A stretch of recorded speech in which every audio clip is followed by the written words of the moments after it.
I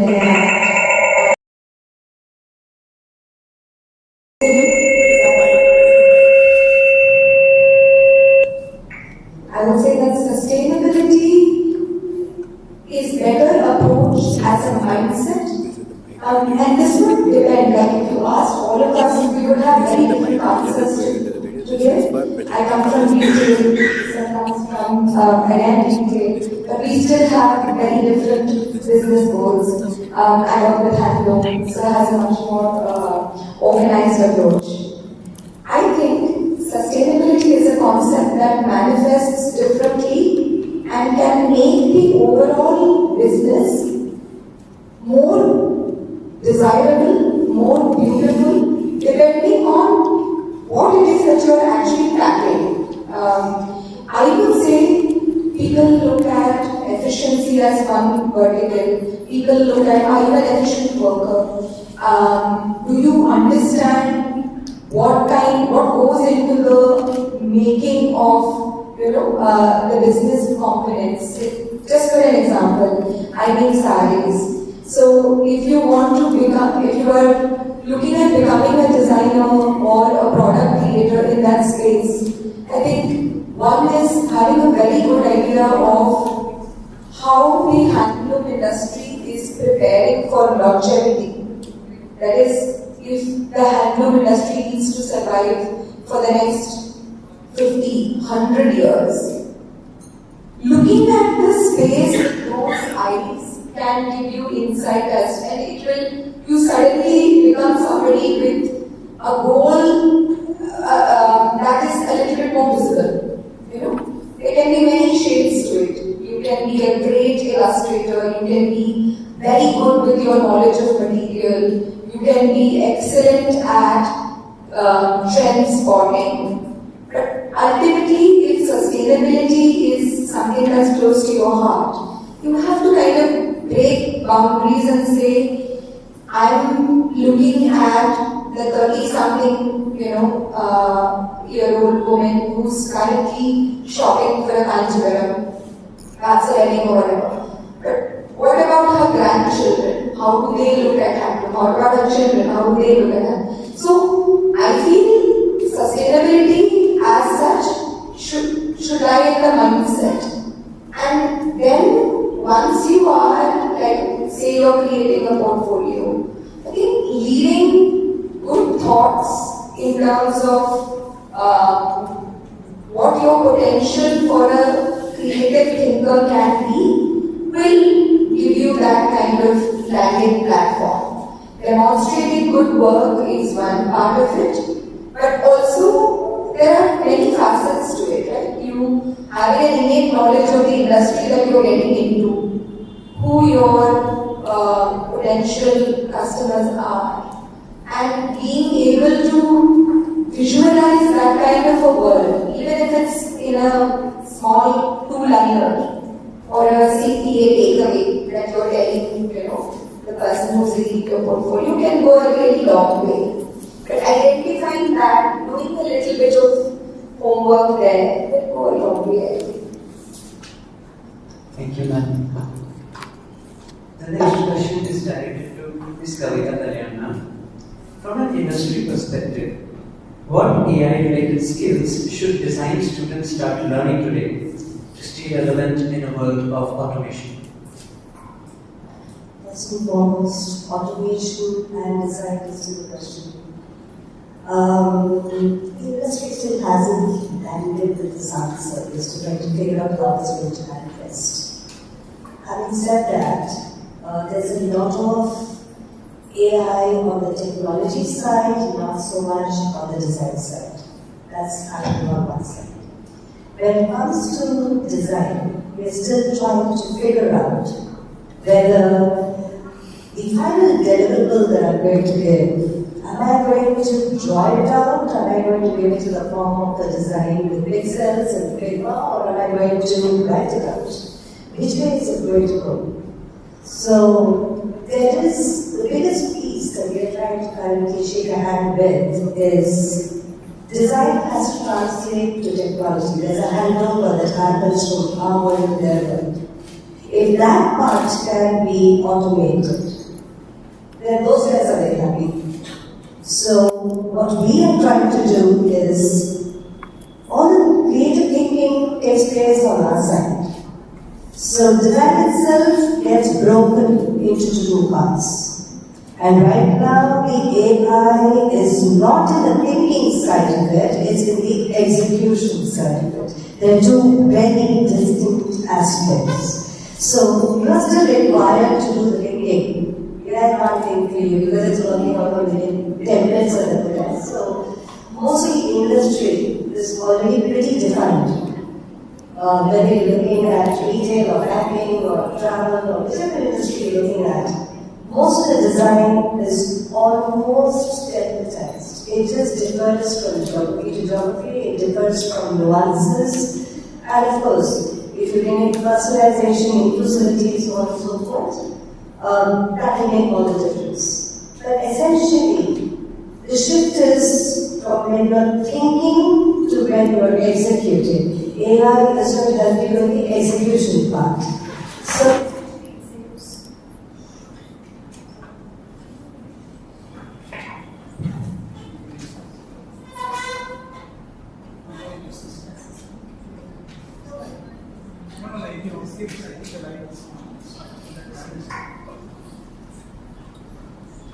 So essentially, where AI makes the biggest difference right now in our world is just to shake a hand between technology and design. It's heavily in the execution side of things. No one can take away the thinking side of the job. That is still ours.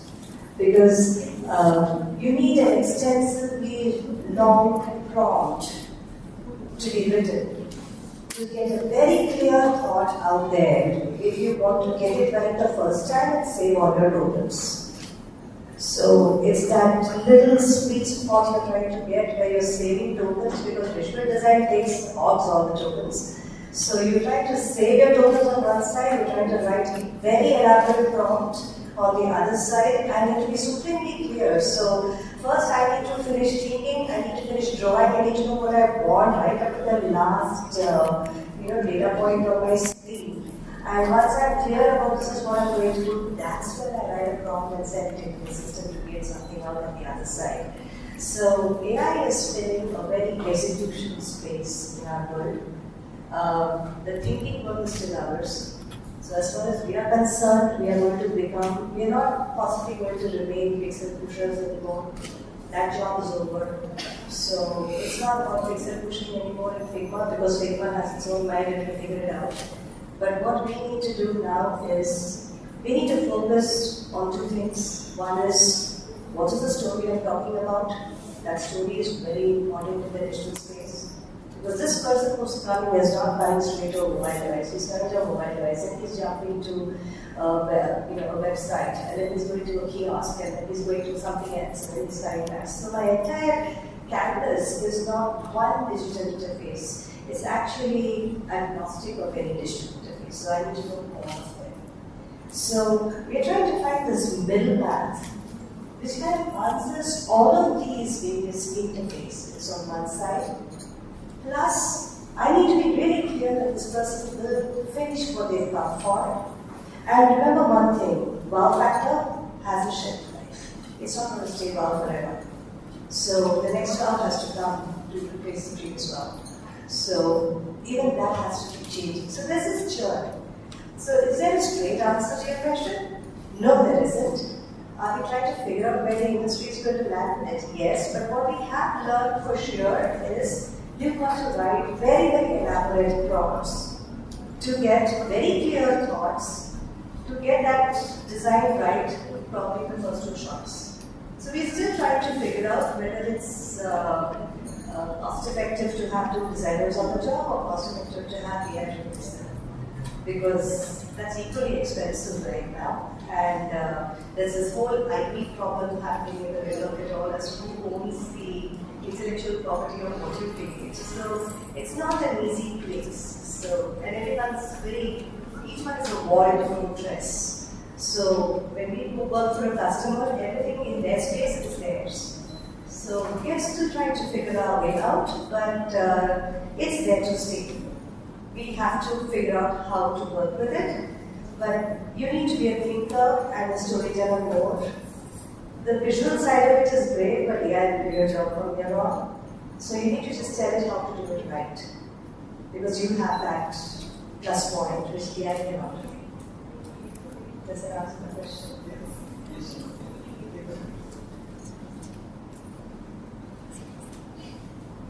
Thank you so much, ma'am, for telling us that we may still have a job in the future.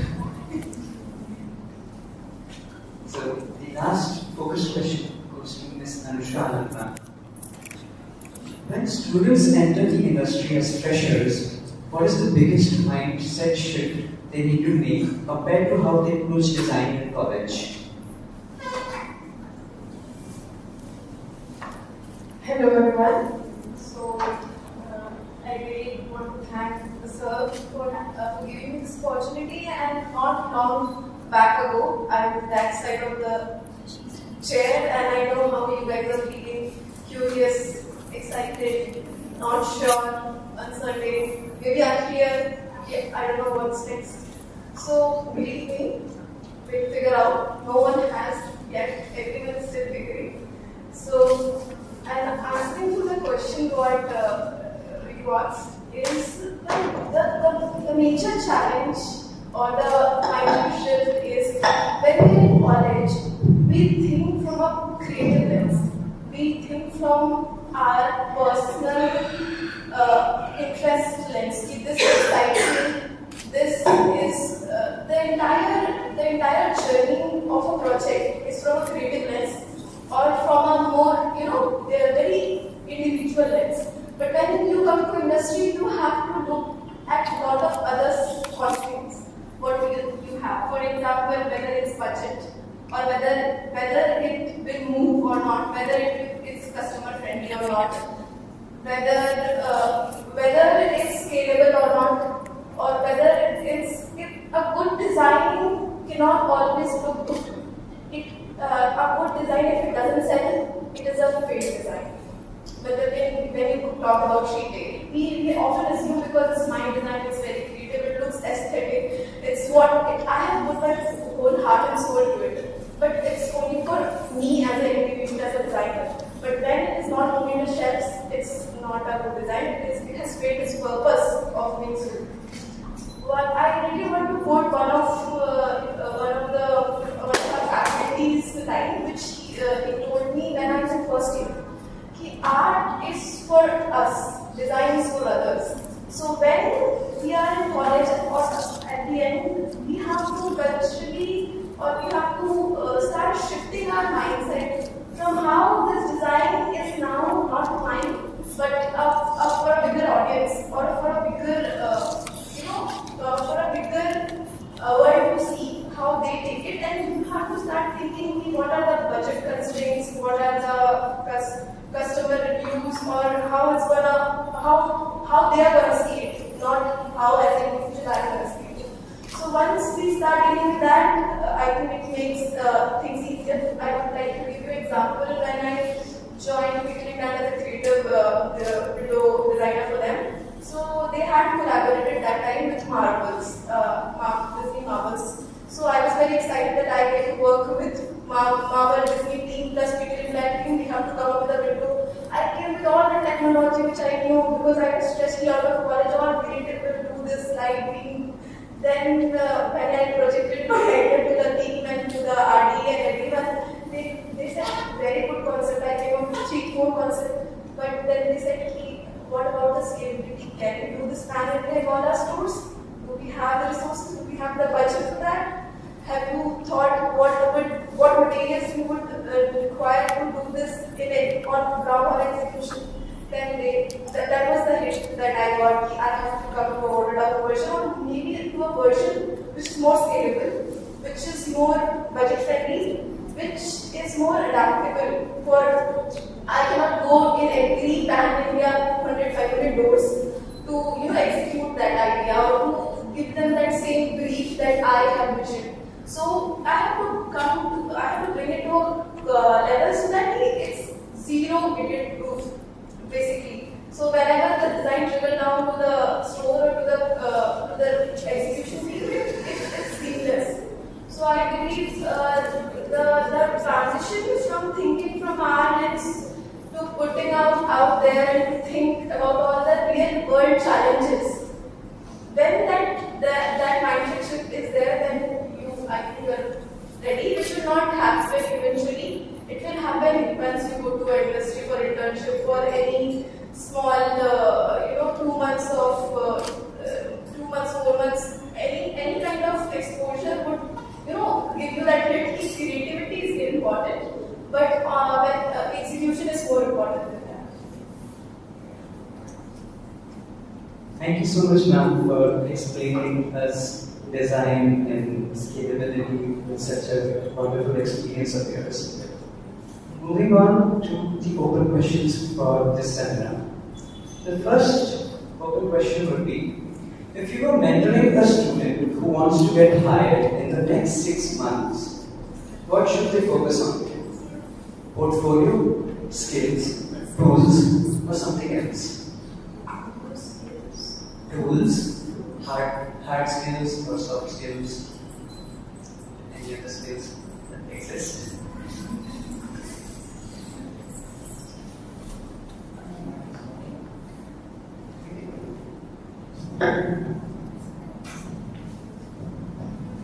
The most important thing that matters is the story you're going to tell, the holistic view.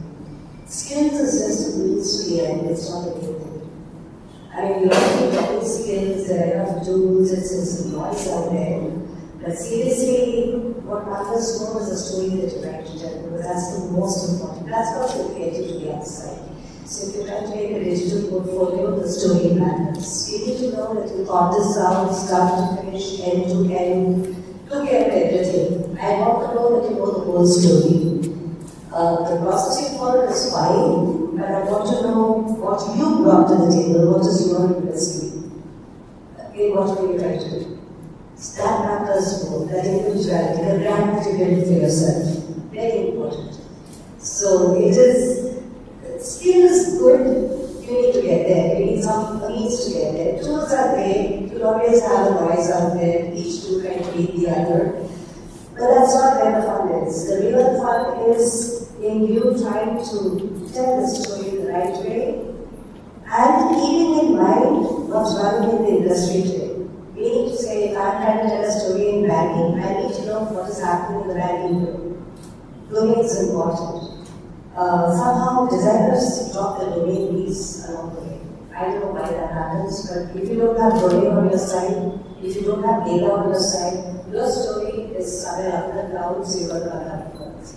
So your story to be real, you need to know the domain, you need to know the data needs to tell the story, and that's how you bring it out.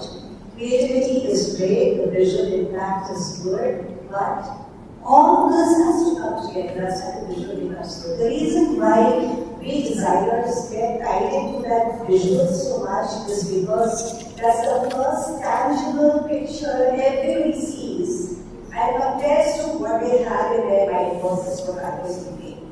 So 10 guys look at the same picture, wonder whether that's the same picture they had in mind. That's why the visual becomes important. Because it's your first tangible output of an abstract thought.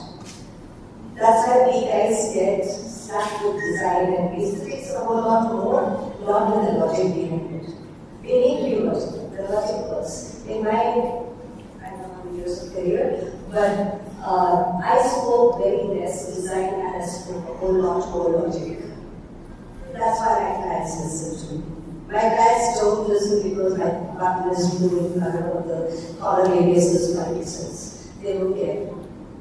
They listen to me because the button is set for a reason. They are going to click on it and it's going to cause conversion. So that's the reason why they talk to me. So it is very important that apart from having a portfolio, going the right way, telling the story the right way, which we said that enough sprinkle of domain and tech and design, all of it put together. It is also important that you are convincing your soft skills of convincing your customer that you're right is equally important. Communication is key. Without communication, this is only half job done.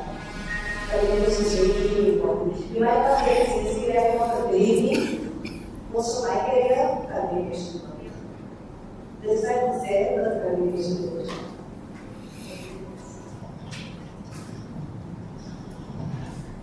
So I just want to tell you one example because I got to know about one girl who applied for an advertising agency and she got hired immediately. She had not very perfect portfolio. But what she did was when applying, she sent her resume, she sent her cover letter, she sent her portfolio, which everybody does. But what extra thing that she did, which got hired, is she redesigned the Instagram grid of that particular advertising agency. They didn't ask for it. It was uninstructed. She just did it out of curiosity. They hired her because the redesigning wasn't really perfect. It's about the personality. She showed her personality without even talking to the recruiter. So as I think ma'am covered everything else, communication, even I wanted to tell that part. Communicating is not using complicated vocabulary or being very fluent. You should be able to explain why you have done or why you have given such a product. So it should have a meaning. As ma'am told, it should have a story and you should be able to explain in such a way that the other person will be able to understand it better.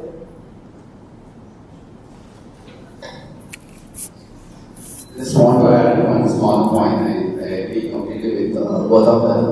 For me, design comes second. So what comes first is the designer. Who's the designer? So it's a reflection of your, as she was telling, personality, and I'll just add attitude.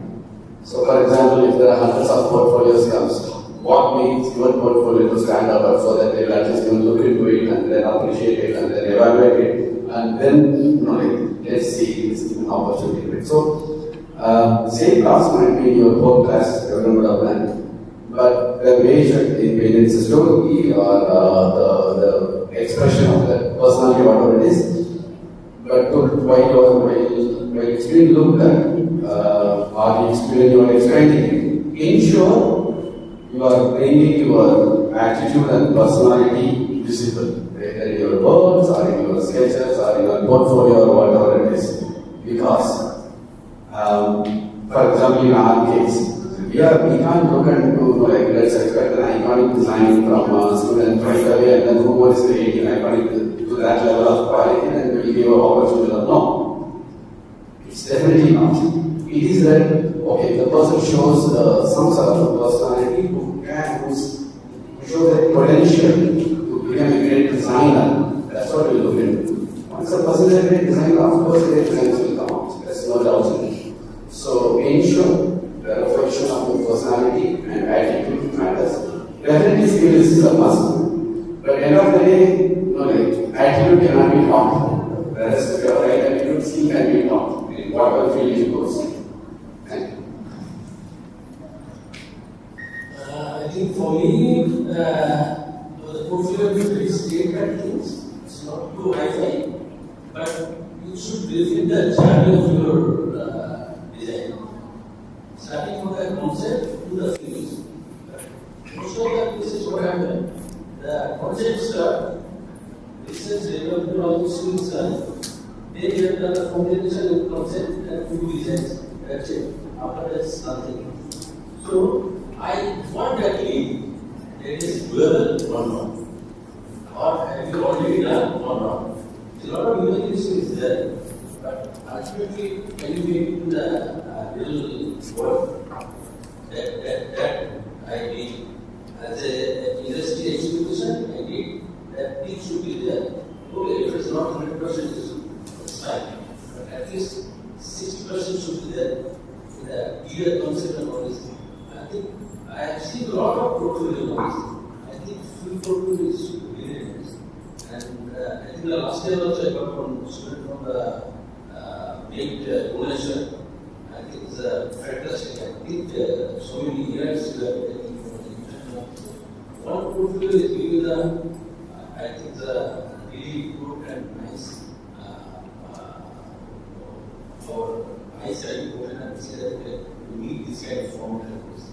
So I think it is individual things, how you will present your things, and ultimately people should understand that your industry should understand that this has or she has that kind of confidence to the full process, and the journey will show that okay, this has a really good confidence and also to come to the industry. I just wanted to quickly add one concept. I think all the points raised by panelists were great. Just one small epiphany I had. We hired an intern recently, and like Mark mentioned, the most beautiful part was portfolios come in all shapes and forms. As students, we don't really know what the expectation is from the industry, and I think that's totally fine. But what is very interesting is, I feel when we are hiring young people, the foremost expectation is curiosity and a hunger for learning, because when you come into a new industry, there are a lot of things to learn from get-go. And one of the nicest things that's happened to us is when we got in a portfolio, which looked just fine, but very quickly was followed up by a call saying, I have a few questions to ask you because I'm curious, but I also like to explain my work. Because creative portfolios are a labor of love. Everybody who's done projects knows that from our vision board to our prototype, there's so much going on, and unfortunately, your slides don't allow you to talk about it. And you can cliff note it as much as you want, but there's a lot of beauty in that process. It's a project that you're really proud of. So I think hearing a voice and going beyond the page is something that can be a beautiful journey, which I think also works win-win. You put in the effort to understand where you're heading into, and then the company also then sort of gets an idea of the why behind it as well. So that's just one thought which happened recently, and I thought that was very beautiful. Because otherwise everything else is so well managed by softwares. Thank you so much, ma'am. The last question. Sorry. This is probably from a professional side. The answer being given on what to focus, how to do the portfolio, and from a recruiter perspective. So I have I have more than 40 fantastic hand-picked talented mind in my team, and I got 3 fresh talent which are recruited no less than a year. Actually, I just introduced Prabhakan, who is a strategic designer, and Vasil is one of the super talented, creative, seeing person in that CTG. He is from NIFT Hyderabad, and the third person, Shivam, who is internship from NIT. See, their talent, their work is very impressive to my eyes. Probably one among them doesn't have a great portfolio, honestly speaking, from a portfolio standard perspective, but the thinking and other thing was fabulous. The other person excelled very well in one of their tasks. So I think there are much more ways to really establish who we are. Not only portfolios is not only the way. Feel free to interact with them at your convenience. They're going to be here. Thank you, sir.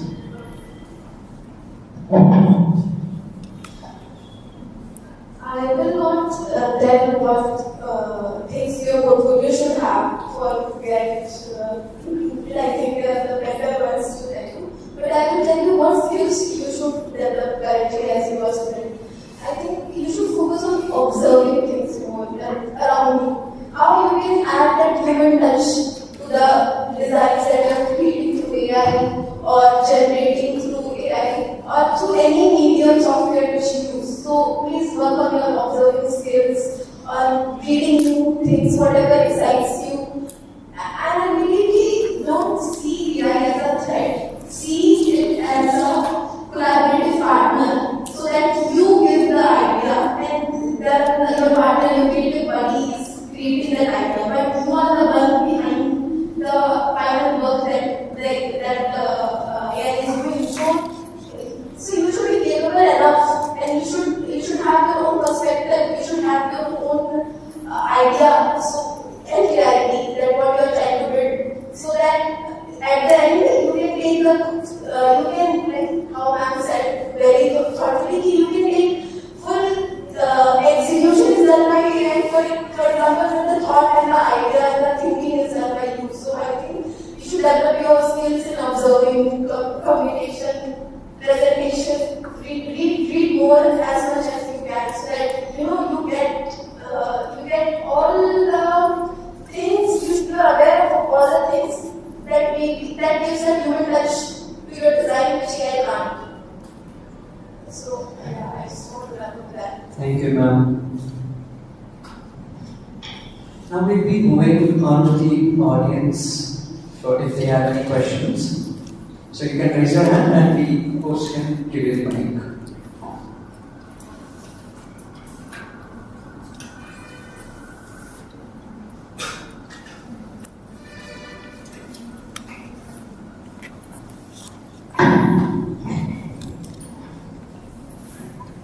Hello, ma'am. Thank you so much for the wonderful, insightful session that we just had. A lot of amazing insights that we all for sure got. My question is, when I stepped into design and I chose design as a career path, something that I had in my mind is to be able to create change in society through my design. Like not just follow status quo, not just follow the existing path that is already predefined for us, but to create my own identity, create a difference in society through design. And I saw design as something that I can actually create tangible output through. So, but mostly whenever we follow a design process, we always look at an external client or an external person, and usually what happens is it ends up going towards a place where it's like you're again going back to meeting how society is as such. And we don't have as such an opportunity to create change the way we want to. So how do we bridge that gap between meeting a client need, meeting business goals, making the design sellable, but also creating change in our own way? Like for example, in terms of gender perceptions, for example, as just one example, I often end up with this mental fight in my head as to whether should I cater to society, my client, my end user, or should I satisfy my own thirst to create change through my design? Yeah, I want to hear your opinion on what I should focus on and how I can bridge this gap. What is it you want to change? Yourself or society? Which way is it going? First question. I'll tell you why I'm asking that question. Okay? Right now, design is looking like a big thing in your life. You haven't explored yourself yet. You don't know what else you're capable of. It took me 30 years to figure out I could write. I started as a designer, graphic designer. Didn't really try. Took me 30 years to figure out I could write a book. Today I'm writing a whole lot more than I'm designing, very frankly. But they're very separate groups that came. The book is a very different space. Design is a very separate space. And both of them are an asset of me.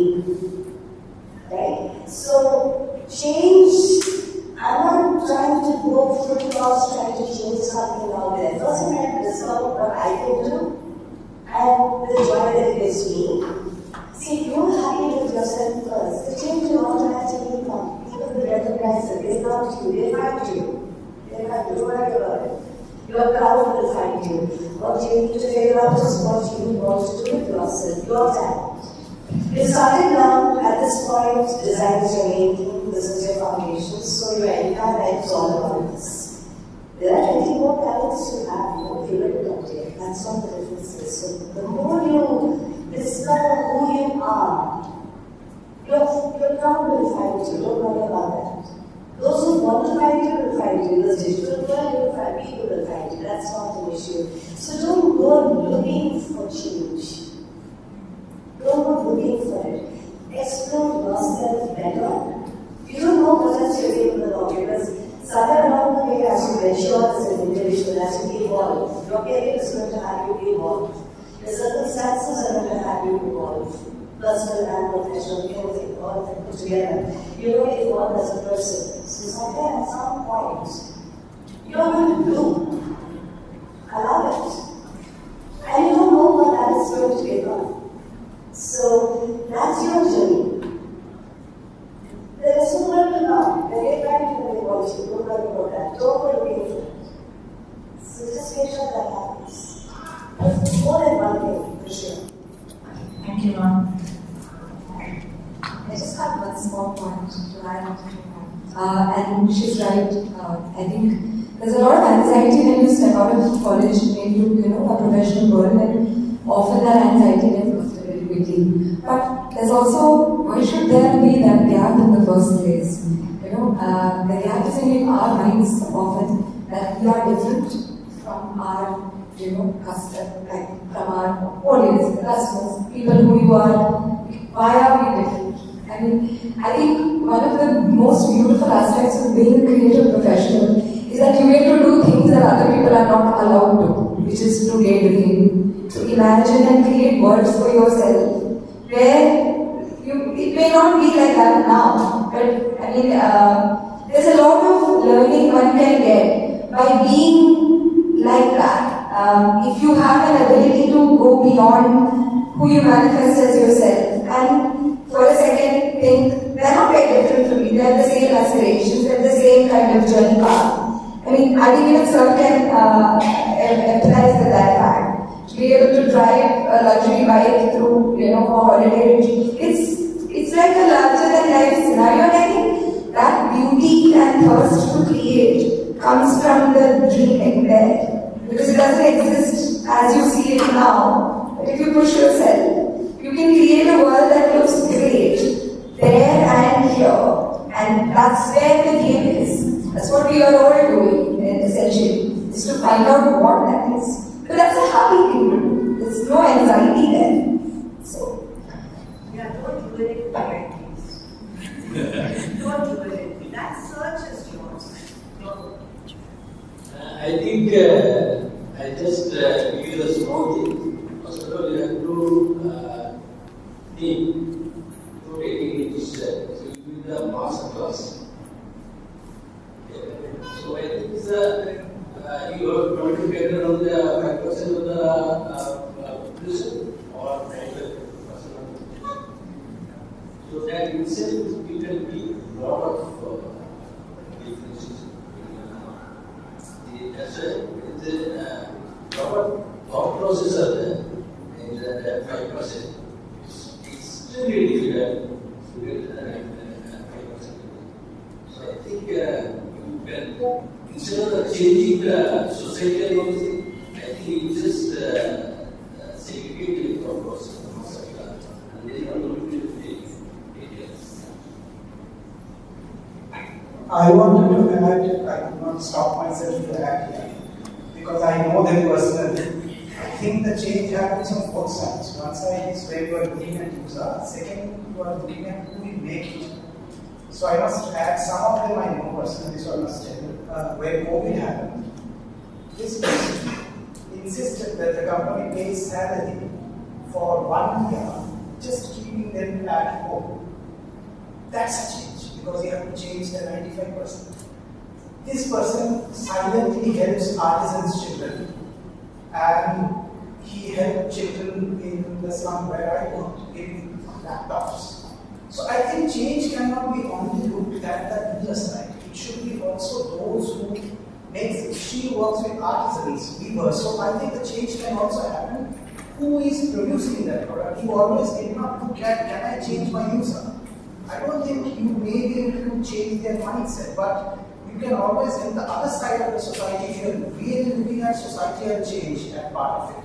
So I think that's a great example. Everybody in this panel must be doing something behind us, which is changing the way the manufacturers produce, or the new employees coming in, or a young boy being trained, sent to America from a village just as an artisan. So I think the change, you should look on both sides. That 95% is a great number to change, but they may not be a consumer. Maybe the one who's producing that product. So change can be done at that side also. Thank you. Anybody else? So as college students, we work more on mathematical projects, and at max we end up making prototypes. But my question is also in addition to one question. For example, I am working on a jewelry project where I am trying to make jewelry out of electronic waste. Now I am thinking about getting way too creative and thinking about the change in the industry by changing the material that's very sustainable and it's the need of the hour because electronic waste is increasing way exponentially. So should I just think about bringing a change and about the creativity, or should I also think how it will be relevant in the market? Because eventually the client number reduces when I talk about such kind of jewelry or such kind of products which are maybe a little not mainstream. So how do I go about it? Should I think only about the change, or should I think how it will be perceived or on the other side of the design? See, first of all, the design is for sale. And second thing, that creativity is, of course, it will be there. Without creativity, you can't sell a thing. But to whom you are selling this product? Who is your customer? Are they really want that kind of things? Or if you want to present it really different way, everybody like that kind of thing. Sometimes earlier, enamel was the traditional enamel. But now it is a UV curing. UV curing is the 10 times stronger than the glass one. The things are changing. How to use it, how to present to the market in the right manner. What will be the combinations of this? That matters. Then automatically you will sell. So there should be some talking about storytelling. How will you have to sell your story? So that is the main thing. I think everything is possible. I don't think so. Don't think about the change that one, change this one. What you have. See, first of the requirement. What is the requirement? What is going on in the market? What are you going to produce? Maybe there is a lot of sustainable things are there. A lot of things are there. I think you have to put it in your market, make it proper trade and all things, and present it to the market. I think it's good. I have one more last question. Just to add one thing. That's an interesting question. I belong to a family of electrical architects, Sapatis, right? So, in our traditional finance, Sastras and all other things, there's a saying, design, meaning creation. The most important factor for a design to the manifestation to be made is not because of the creator, it's because of the sponsor. Even there, let's say, Gandhi temple is there. It's not because of the creator, it's because of the sponsor.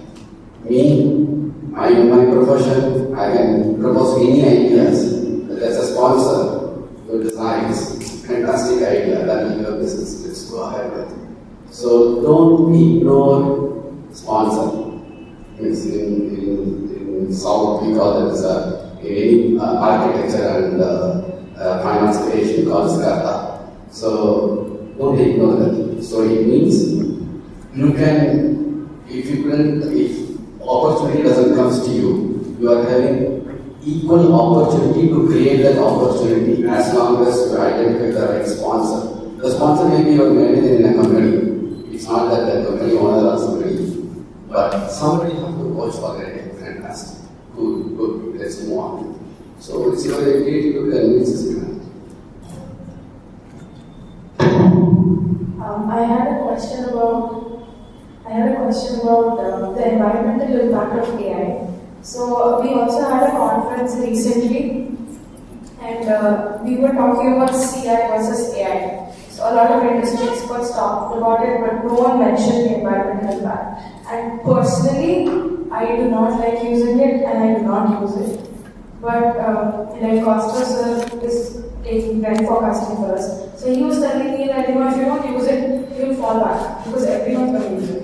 But I don't know how to go about it because it makes me feel very guilty and it kills creativity. So do you guys have any insight on that, on how to go about that process? I think we've gotten a lot of flack for it because I work in the handloom sector. By definition, what I create has been lovingly made by, the hands of weavers, carriers, embroiderers. Everything is so rooted in genuine human skill and emotion. So, when I have a sari that's made so lovingly and it needs to sell, how am I going to do it? We particularly have battled through that dilemma a lot. And to answer your question in a very short form, it's not a very yes or no question. There are huge brands that are invested in craft education who continue to use AI throughout their process. So, what is it really about? I think I'll give you 2 examples. One, if I'm making limited edition sarees that need to be shot and got into market in 20 days, I cannot do a shoot. Versus, if on the same side, I have a pressure to make sure that I am also communicating the right information to them. So you have to be very mindful of when you are handling this, why you are doing this. I also get questions from some customers, even when I shoot my images, saying, can I see the real sari? We get requests via website. So the need for authenticity is always going to be there. And like anything, judicious use of technology applies here as well. But you have to be very transparent about why you're doing it. It's very easy for somebody to say, oh my god, you create handloom sarees. How can you use AI generative technology to communicate? But then, am I communicating? What am I communicating? So, you have to actually do a checklist of what your end goal is. And if my end goal is that I have one exclusive piece, which could either be done in a very authentic manner, I could just take an iPhone photo, shoot it, say this is exactly what it is. Or I could use the aid of AI technology to help me showcase it in a more, clear manner. So, but that's not a yes or no decision. You have to take it based on what you think is right.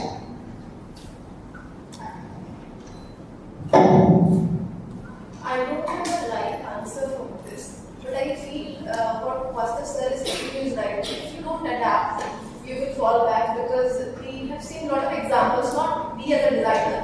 Brands have fallen back because of not adapting. You can take any big brands, Nokia, they already had all the technology, but they didn't adapt when the touch screen came. And in all the human evolution, we have seen a lot of these things if we don't adapt. So there will always be a demand of good, high, good authenticity, which is that you have to adapt and you have to know what the technology is capable of doing and not doing, so that you can decide whether you want to use it or not. So not using it and being away for it is also keeping you unaware. So I believe adapting is very important. I think according to the AI is without any things is come to our life. We also need to realize this is a very limited part of our life. But how we use it, what extent you have to use, that's up to you. But if you see our industries are also, our hand skills becoming a skill file, they can do the factor. So it is a skill changing also. I think it will be a game changer, but few people are still claiming that it's completely by hand. I think maybe they're right, but industry is going in that direction only, their direction. But if you see that human efforts and human intervention is already there. And we need the people who started doing a lot of reading and all this thing. A lot of job was not there. Today is there. I don't think so. Right now we have a 25 candidates that is not there other. So what industries require? How the things are changing. So we have to also change that. I just want to know, what's your limit? You said you are guilty. What's your limit? Now about the water that it uses. The water that it uses. The water that it uses up. Okay. And the places where they make those data centers. Okay. And essentially, are you for AI or are you not for AI? We are not for AI. How many of you here can recognize AI when it hallucinates? How many of you can recognize AI when it hallucinates, or are you just happy with every answer it gives you? Okay, some of you have figured it out. Okay. You just need to work with it a little more to figure out how to get your prompts and products so that you get what you're looking for. But use it judiciously, as in use it when you need it.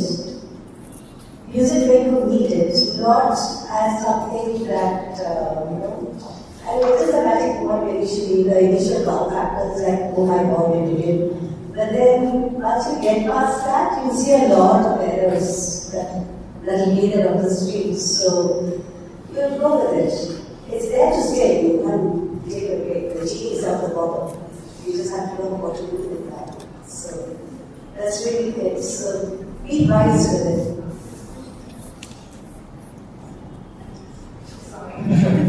This is my experience. So, the first pattern is done. So, we need to put in our projects in open form, and suddenly figured out that there is one additional section for AI fluency. So, the system is actually tracking how much AI we are using in our day-to-day work, which is really scary, and I had 87%, and the other guy had 60%, which is actually affecting our rating. I just wanted to tell this, but yeah, it's your choice. Okay. Thank you for the insightful answers for every question that I had answered and that I had asked you. So I'll just quickly summarize the entire event that we had today in a few words. The first topic that we had covered was the industry requirement today.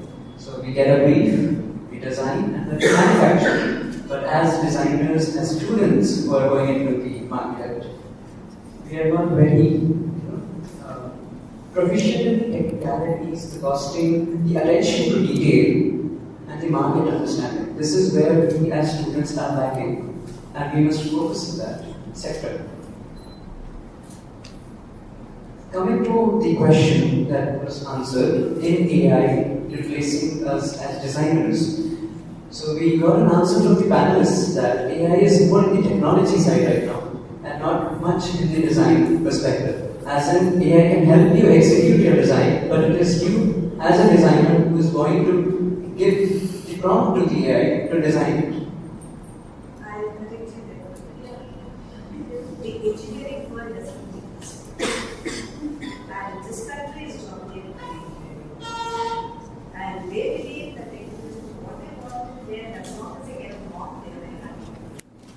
So it can go very tactical. So, and there's a bunch of guys who believe that tactical design is very difficult. So there is an element of fear that continues to exist because our engineering counterparts think they got it all. They don't need us anymore. Because we were at the end of the day fix solutions in their world. So that perception hasn't changed. So this crusade continues. It's not over. Okay. So then the fear still stays because the other side is not. Our problem is with the other professions. Is everybody is using it. So they feel that they can generate music non-design and I'm on my job. It's very simple. And what comes out of non-design is pretty decent. It's not bad. But it doesn't have a story. It's a standalone rock whole stitched all together. That's the piece that's missing. So it's we can't write it off that way. AI does have that element of there is that element of risk still because of the environment you're sitting in. The engineers are not honest ones.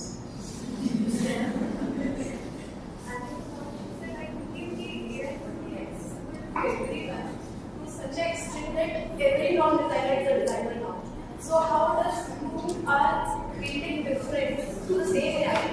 What is creating difference? Because everyone is having that AI, so now it's mass produced. If you see basically design is mass produced. So what makes you different and how you up your skill in a way that makes a difference in your design? So your thinking, your thought, your storytelling would differentiate between the mass-produced AI, which everyone is looking at, which. Yes. I think what ma'am and all of you are trying to tell is there is a paradox happening that the engineers think they are designers and the designers think they can engineer because of the entire toolkits what AI provides. But then I think what ma'am and everyone was telling, the differentiator will be how good you are stitching up the story because AIs don't have that capability, neither engineers have that capability. So that is where I think the major strength of a humanized version of design comes in where you understand, as he was telling and he was telling about what is the need and how it can be executed before even giving a prompt. And then to understand whether what is coming out is actually what you thought or what the machine thought. So this is going to be a paradox for next few years. It's almost a similar paradox when the calculator came, because everybody thought they are now mathematicians, but then we understood it's not about the mathematics, it's the analysis of the data, what is more important, not the formula. That are not AI, so it will come to that particular level. I think that's what I was saying. We then covered the topic of portfolio, where we learned that the personal interest or creativeness is very important, and storytelling and individuality is what might get you hired when compared to the crowd around you.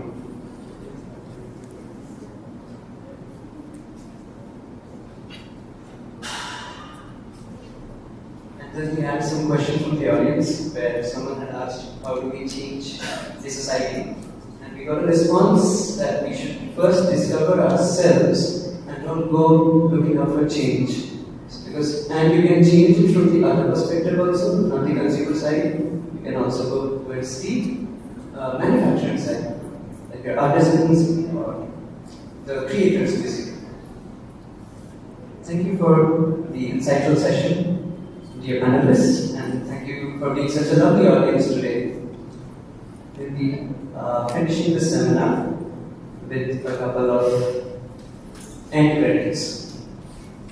Thank you all for that great discussion. We're sure that gave all of us a deeper understanding of what it really takes to navigate the design industry today.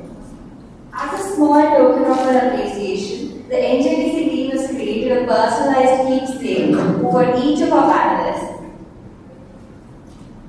So at the heart is a circular 3D printed token conceptualized and crafted by Shishwal. It features a relief on one side the NJDC logo on the other. The document came inside a vinyl style, with colors inspired by each panelist's organization. This concept, along with this envelope that unfolds into a display stand, was again designed by Samyukta and Shashrat. Inside, you'll also find a handwritten note to express our gratitude. And also on the outside of the cover, we have a little caricature of each panelist. So we wanted to create something that goes beyond conventional memento, something personal and meaningful, and reflective of the time, insights, and value our panelists have shared with us today. I hope you all liked it. Thank you. On behalf of the Non-Judgemental Design Club, we would like to sincerely thank our panelists for taking their time to share their insights and experiences with us today. We would also like to extend our heartfelt gratitude to Dr. Kasta Sangupta.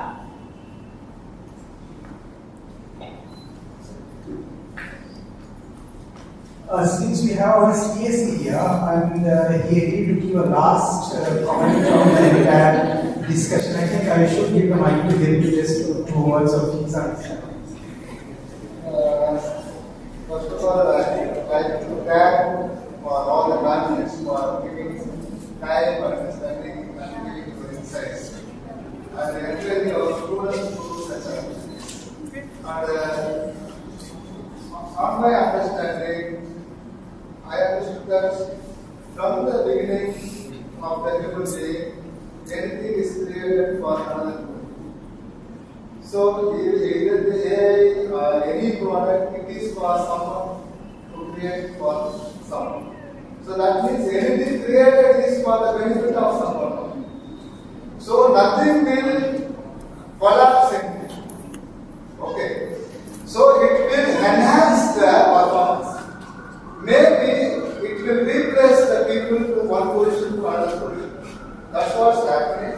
So as Anupam told, when there was a lot of hand sketches, now it is replaced with the CAD designs.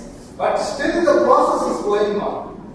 Because the product, whatever in between process happens, unless you are coming with the end product, so it is no use of the process.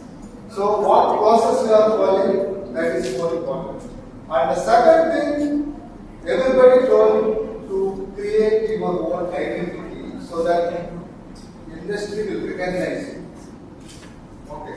So either in the portfolio or in your projects, what is your identity? By showing, they have to identify what is your attitude, characteristics, your passion, and also what ability skills you have. So that those things you need to build. These are the basic things you need to. And finally, everybody agrees you have to stick to the basics. Unless the basics you are not strong, even if the AI is given, you can't give the right prompt to get the correct output. So nothing will change it. So always new creations. The AI also not creating anything, just manufactures. But still creativity remains with us, with the human being. So nothing replaces your creativity. Your creativity will long last, but only thing you need to identify in which aspect you have to develop. And also I should appreciate the students for organizing in such a manner.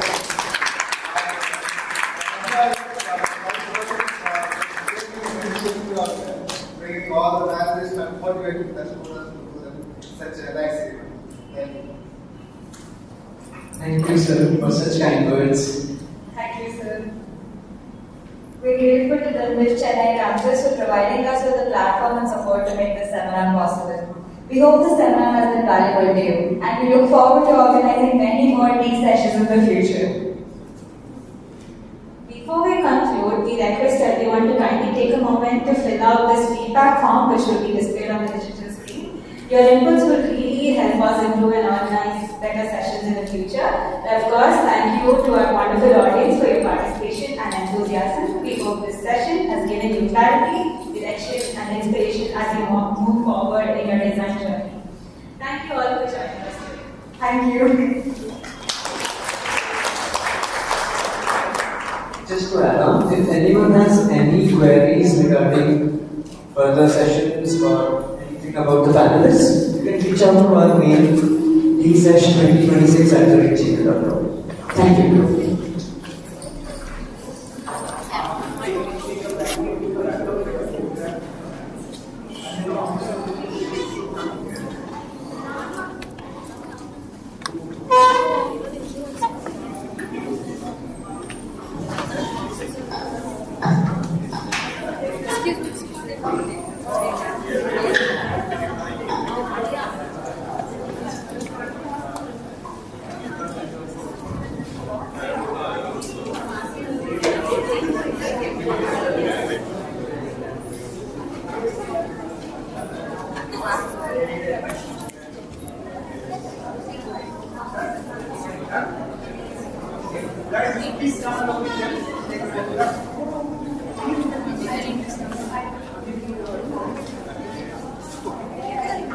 Take all things, follow our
अपना phone ले लो बस।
இதெல்லாம் கொஞ்சம்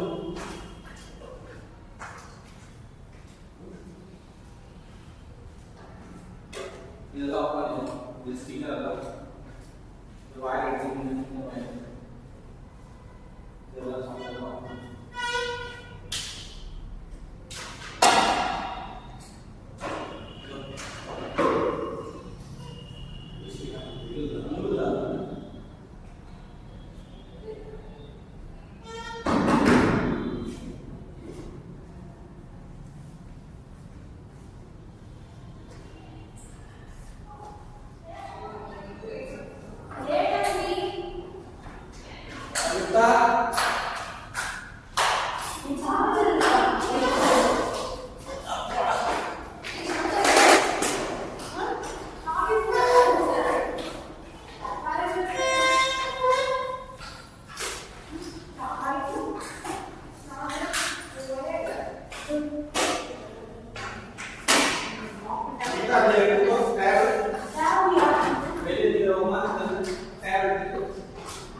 யாருக்குன்னே தெரியல. நான் ஒரு 10 நிமிஷம் போன இல்ல ஒரு 2 நிமிஷம் போன க்ளோஸ் பண்ணிக்கோங்க. ஏன்னா எல்லாரும் யாருக்கு எதுவுமே தெரியல.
चेयर ढूंढी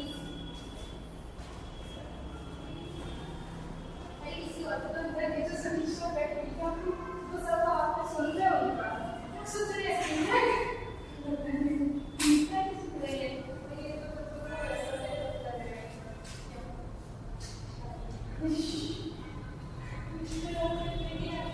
इससे पहले हम टेबल के लिए जाते थे तो पहले फाइनल बता देते हाँ बस आप उसको मीटिंग करते हाँ तो इससे पता चलता आप इस चैंपियनशिप में जीत पाएंगे या नहीं पाएंगे आप इन्हीं से है प्रोवाइड लेकिन तो नहीं होता है जिसमें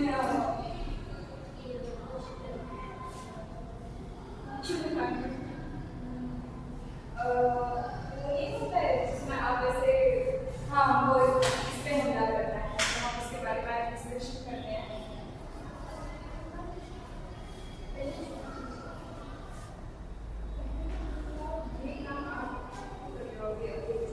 वही है दिवाली चलेगा हाँ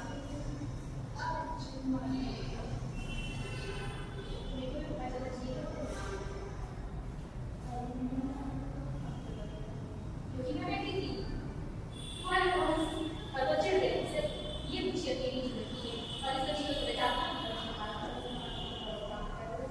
ऐसे बुला कर ऐसे सुन रहे हैं हाँ ये निकालना है ये तुम्हारी ये उनके साथ नहीं थी उनके साथ एक साथ आपके अपनी कुछ को तरीका पर ठीक हो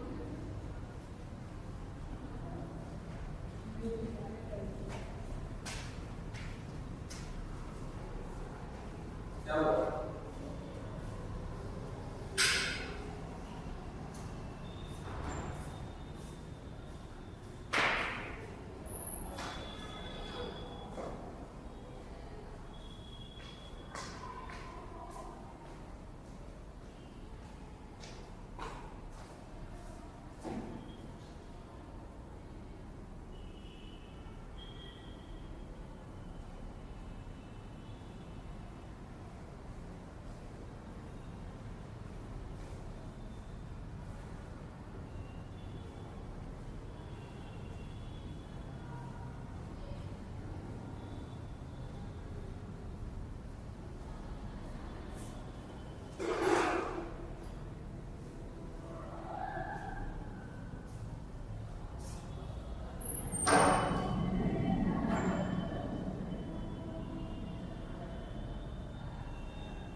says that I will take it on Monday, it's okay, but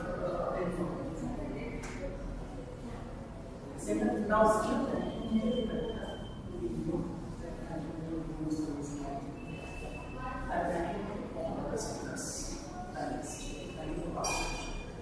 base team here now the base from university institution running start the program, the design solution, design that so goes up and down. Is a pretty summary. And by design that should be the earlier time, Rajeshri, you personally called me and let that matter have sent a mail. Because normally comes on Saturday, so no, it's Saturday. Saturday, Sunday, newspaper will. And they will have that once it comes, please send us the call. Okay, the directors even give it through the shop, that's okay, but you come to us, so social media and email and all that.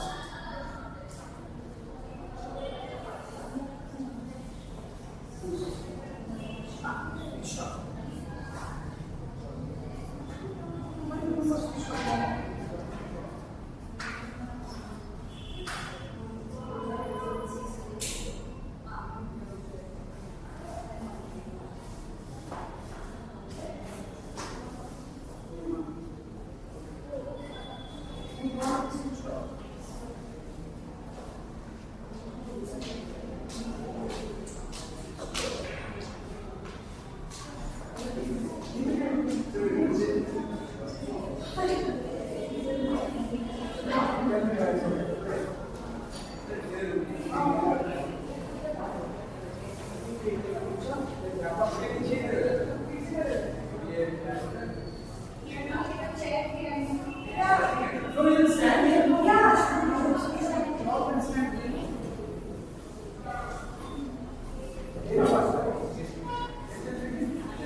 Okay, now this is done. Second thing is prepare for the tool and documentation. I want a documentation of the exact part. Like a PDF of photographs, so give me 2 pages PDF of the photographs, so that I can send you the center this who all need, what was the topic, who all participated, the history of the topic,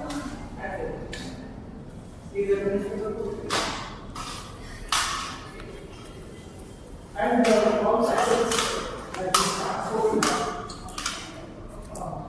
because of that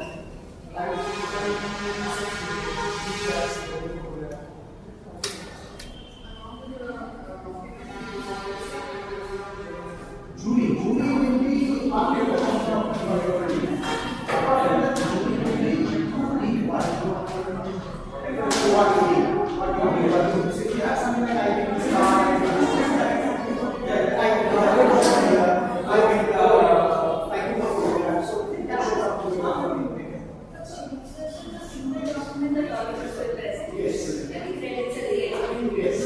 one document will be that document has no delivery.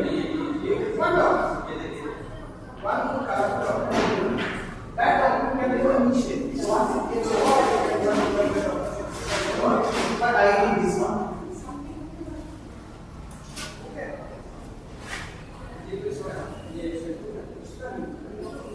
the reference is this one. Here, someone bring us forward for the reference just listen.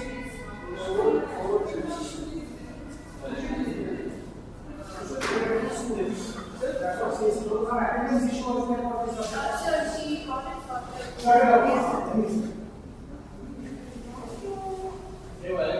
all those things what you have done, please wrap up and keep us in the Judy can show that we have taken background paper, we have a star, we this, all this should be going into Judy. This is okay, leave it. At least that panel is good job. Maybe we should have some party about this case over. Okay, and then think about what should be the next topic, giving after the case over, or you know, So you can actually set up everything. It's just about taking because the website is done, branding is done, social media is set up. Already mentioned to the juniors to take the flow links to check. So, whether they get big or not, you guys should continue. Here you are against it, right? This is essentially we are not. It's a prosperity. Because the actual portfolio has because that you organize you took care of the okay, I hope you guys put the contact details of whoever came because phone numbers.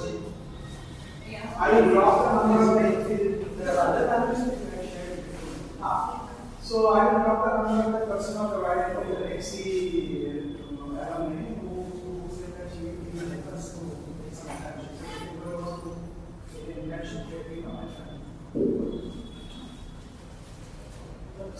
Thank you.